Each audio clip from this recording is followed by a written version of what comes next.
What's up, old school homies? Today we're going to talk about 80s Toyota people. I got caught up in this guy on YouTube. He's called Mr. Regular. He does regular car reviews, and he seems to be caught up in this era that I used to remember back when I used to hang out with car people and go to car events and stuff like that. And yeah, my friend's neighbor was really one of these people that got into 80s Toyotas.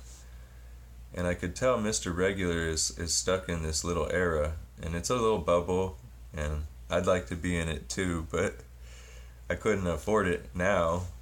Nowadays, most of those cars are being romanced. Especially after he just posted the car that I've always wanted. That fucker. Do not post cars that you really like for yourself, or like I post my scooter, but I don't think anybody gives a shit about scooters.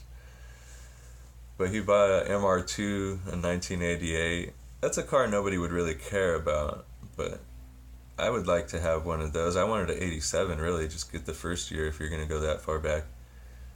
And having a first generation MR2 would be pretty sweet. See, I'm getting all romanced just thinking about myself driving one and stuff.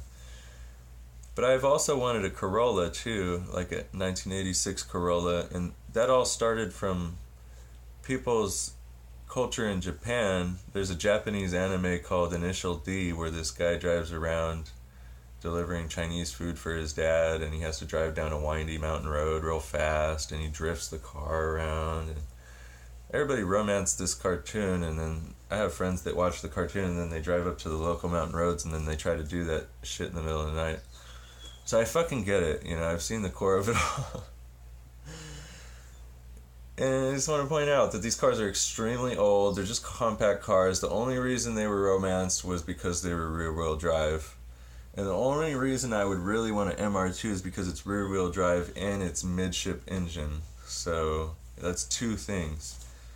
Beyond that, it's still just a car that everybody's blown out all the motors to already. It's hard to just get replacement motors for those cars even though they're old, and they use the same motor in between the Corolla and the MR2. People have blown them up from everything. I've seen people take the Cressida and put the Supra transmission in it. A lot of these parts were interchangeable and you could build little beast cars. I get it, let's just let it go, let's let it die. Those cars are very old. They're just compact cars. A lot of better stuff has come along. I get it if you have one that's around. There's nothing wrong with it. Like if someone gave it to you or if you kept it going. But to try to buy one from scratch and try to run it up now anymore, let go of your like Haki Roku shit, right?